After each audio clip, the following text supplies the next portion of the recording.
सियावर रामचंद्र की जय।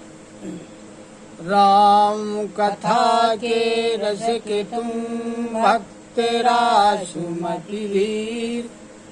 आई सुवासन करिए प्रभु तेज पुंज कपिवीर। लखन सिया रामचंद्र की जय। कल का प्रसंग था। वशिष्ठ जी ने भगवान राम से कहा कि हे राम, तुम धर्म के सेतु और दया के समुद्र हो, धाम हो, तुम भला ऐसा क्यों नहीं कहोगे? लोग दुखी हैं, 2 दिन तुम्हारा दर्शन करके शांति का लाभ प्राप्त करें। श्री राम के वचनों को जब सारे समाज ने सुना तब वो सभी लोग भयभीत हो गए। ऐसा लगा कि जैसे बीच समुद्र में जहाज डगमगाया गया। परंतु जब उन्होंने गुरु वशिष्ठ जी के श्रेष्ठ कल्याण मूलक वचनों को सुना तो उस जहाज के लिए जैसे हवा अनुकूल हो गई। अब सभी लोग पवित्र पैसनी नदी में तीनों समय स्नान करते हैं।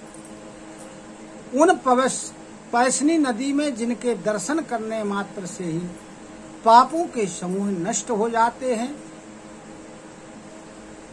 और सभी लोग मंगल मूर्ति श्री रामचंद्र जी को दंडवत प्रणाम कर करके उन्हें नेत्र भर के देखते हैं। श्री रामचंद्र जी के पर्वत यानी कामदगिरी, उनके वन को देखने जाते हैं, जहाँ सभी प्रकार के सुख हैं, सभी प्रकार के दुखों का अभाव है। झरने अमृत के समान जल झरते हैं। तीनों प्रकार की शीतल मंद और सुगंध हवा चलती है जो तीनों प्रकार के तापों को दूर करती है, यानी आध्यात्मिक, आदि भौतिक और आदि दैविक पापों को नष्ट करती है। वहाँ उस वन में अनेक प्रकार के वृक्ष, लताएं, घास और बहुत प्रकार के फल, फूल और पत्ते हैं। सुंदर शिलाएं हैं। वृक्षों की छाया सुख प्रदान करने वाली है। वन की शोभा ऐसी है जिसका वर्णन नहीं किया जा सकता है। अब जो कोल किरात हैं, वनवासी लोग हैं, वे अमृत के समान स्वाद वाली शहद सुंदर दोनों में भर करके और कंद मूल फल अंकुर आदि को लाते हैं और सब को विनय और प्रणाम करते हुए उनका अलग अलग स्वाद, उनका नाम, उनका भेद गुण आदि बता बताकर सबको दे रहे। लोग उनका बहुत दाम देते हैं पर वे लोग लेते नहीं हैं और जो उसे वापस करते हैं उसे श्री रामचंद्र जी की दुहाई देते हैं। प्रेम में मग्न हुए वे लोग बड़ी कोमल वाणी से कहते हैं कि जो साधु लोग होते हैं, संत लोग होते हैं, वो प्रेम को पहचान कर उसका सम्मान करते हैं। आप लोग तो पुण्यात्मा हैं, हम नीच निषाद हैं। श्री रामचंद्र जी की कृपा से ही हमें आपका दर्शन हुआ है। हम लोगों को जो आपका दर्शन है बड़ा दुर्लभ है। जिस प्रकार मरुभूमि के लिए गंगा जी की धारा दुर्लभ होती है, भगवान श्री रामचंद्र जी ने जिस प्रकार निषाद राज के ऊपर कृपा की, वैसी कृपा आप हम लोगों के ऊपर करिए। संकोच को छोड़ दीजिए, हमारा प्रेम देखकर हमारे ऊपर कृपा कीजिए और जो हम ये भेंट लाए हैं इसे आप लोग स्वीकार करें। आप हमारे प्रिय पाहुने हैं। आपकी सेवा करने योग्य हमारा भाग्य नहीं है। हम आपको क्या दे सकते हैं? कोल किरातों की मित्रता तो बस ईंधन और पत्तों तक ही होती है। हमारी सबसे बड़ी सेवकाई यही है कि हम आपके वस्त्र और आभूषण आदि नहीं चुरा रहे। हम जड़ जीव हैं और जीवों की हत्या करने वाले हैं। हमारी बुद्धि कुटिल है, कुचाली है और हम कुजाति के हैं। हम दिन रात पाप करते रहते हैं तो भी ना तो हमारे पास कपड़े हैं और ना पेट भरने के लिए पेट भर भोजन ही होता है। हम में स्वप्न में भी धर्म की बुद्धि नहीं है। ये तो सब जो हम कर रहे हैं ये श्री रघुनाथ जी के दर्शन का प्रताप है। जब से हमने प्रभु श्री रामचंद्र जी के चरण कमलों का दर्शन किया है तब से हमारे सारे दुसह दुख और दोष सब नष्ट हो गए। वनवासियों के ऐसे वचनों को सुनकर के अयोध्या के निवासी प्रेम से भर गए और उन कोल किरातों की भाग्य की सराहना कर रहे। अब इसके आगे का प्रसंग। वेह रही बन चहुओर प्रतिदिन प्रमुदित लोग सब, जल ज्यों दादुर मोर भय पीन पावस प्रथम लखन सिया रामचंद्र की जय।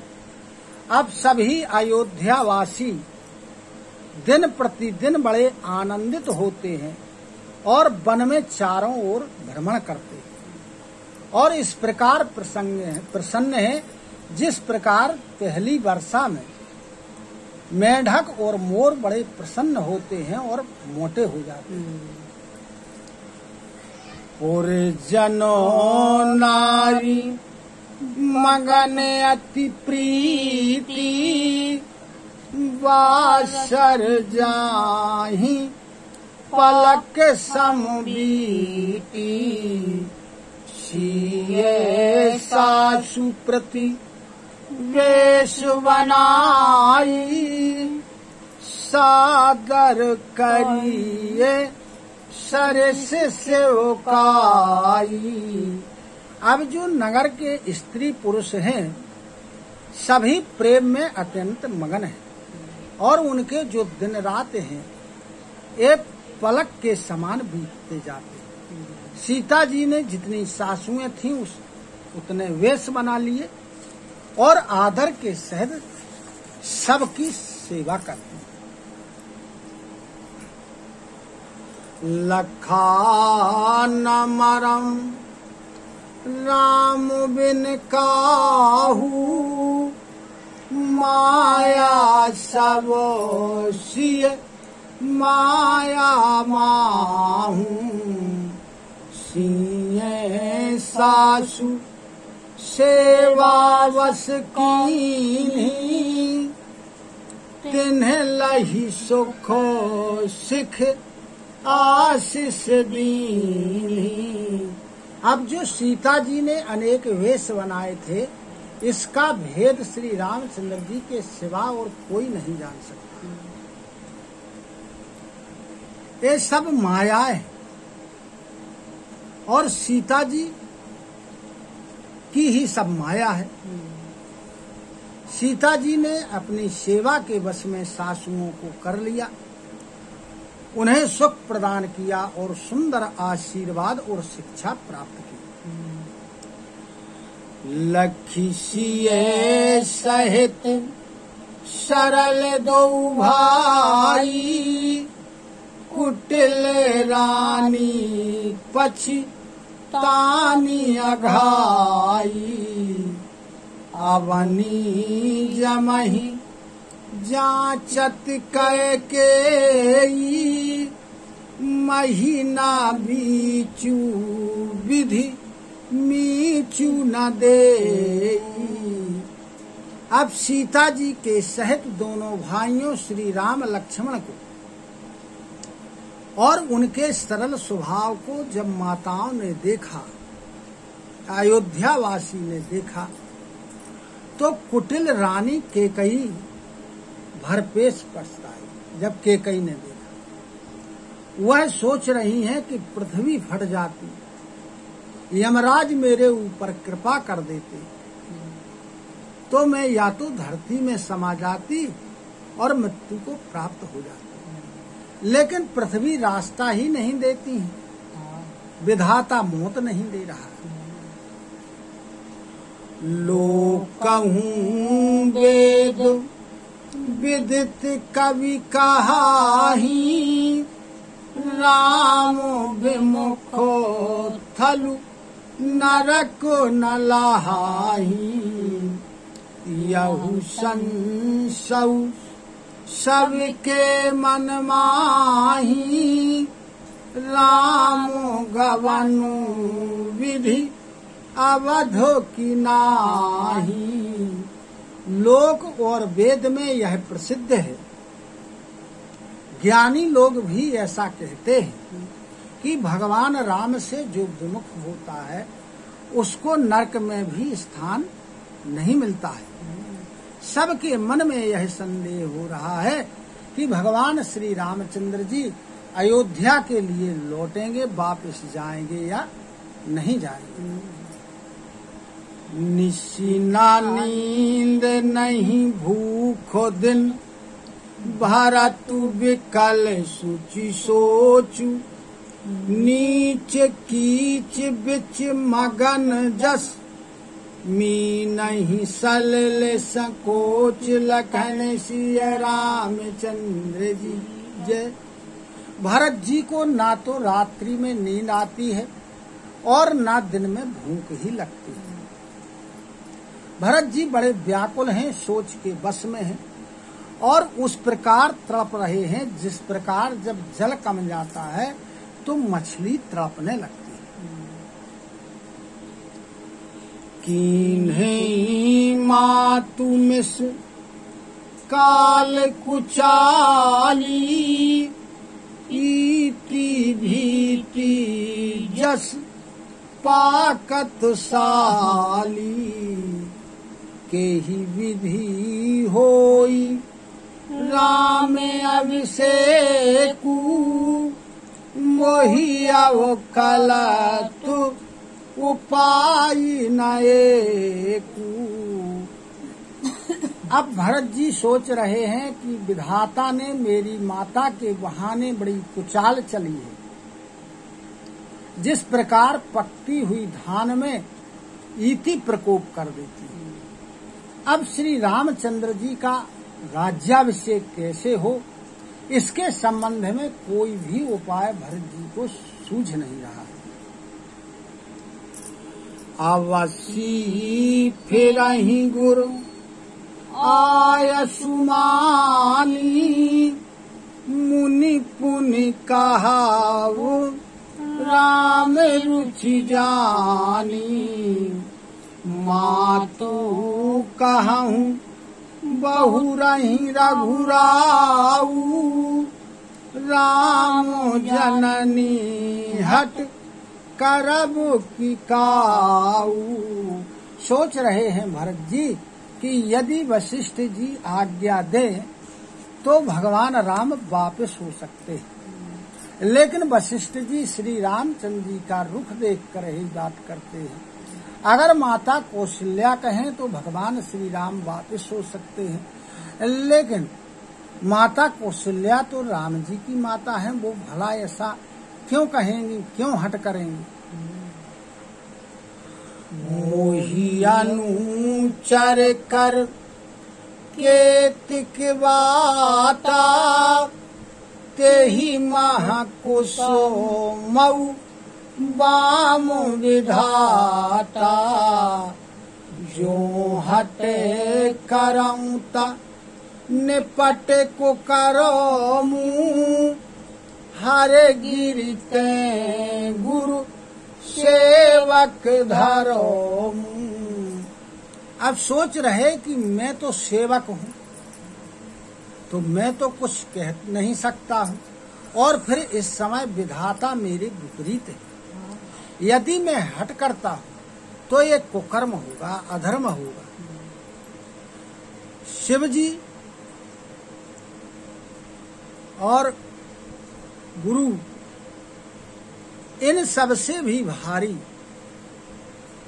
निभाने के लिए जो कठिन होता है वह सेवक का धर्म होता है। एकऊ जुगुति न मन ठहरानी। सोचत भर तहि रैनी विहानी। प्रातो नहाई प्रभु ही सिर नाई बैठत पठे ऋषि मुलाई। अब भरत जी बहुत सोच रहे हैं, सोचते सोचते सारी रात बीत जाती, लेकिन कोई भी उपाय स्थिर नहीं हुआ, न कोई उपाय सूझा। सुबह हुई, भरत जी ने स्नान किया, स्नान करके जाकर के भगवान श्री रामचंद्र जी के चरणों में सिर नवाया। उसी समय बैठते ही गुरु वशिष्ठ जी ने भरत जी को बुलवा लिया। गुरु पद कमल प्रणाम करी बैठे आय सुपाई। विप्र महाजन सचिव सब जुरे सभासद आई। लखन सिया रामचंद्र की जय। अब भरत जी को जब गुरु वशिष्ठ जी ने बुलवा लिया तो भरत जी गुरु जी के पास गए। जाकर के उन्होंने गुरु जी के चरणों में प्रणाम किया, सिर नवाया और फिर गुरु जी की आज्ञा प्राप्त करके वहीं पर बैठ गए। उसी समय ब्राह्मण लोग, महाजन, मंत्री आदि सभी आकर के वहां इकट्ठे हो गए। यानी सबको गुरु वशिष्ठ जी ने बुलवाया था कि अब जिस काम के लिए भरत जी और सभी अयोध्यावासी यहाँ चित्रकूट आए हैं उस पर सब मिलजुल करके विचार करें कि अब क्या करना चाहिए, कैसे भगवान राम अयोध्या के लिए लौटेंगे। बोलो सियावर रामचंद्र की जय। कथा विसर्जन होते हैं सुनहु वीर हनुमान। जो जन जहाँ से आए हो सो तहाँ करो पयान। श्रोता सब आश्रम गए शंभु गए कैलाश। रामायण मम हृदय में सदा करहु तुम वास। लखन सिया रामचंद्र की जय। उमापति महादेव की जय। पवन सुत हनुमान की जय। गुरु गोविंद की जय हो। जय जय सीताराम, जय जय राधे श्याम। नमः पार्वती पते हर हर हर महादेव। हरि शरणं हरि शरणं हरि शरणं हरि शरणं हरि शरणं हरि शरणं हरि शरणं हरि शरणं। सीता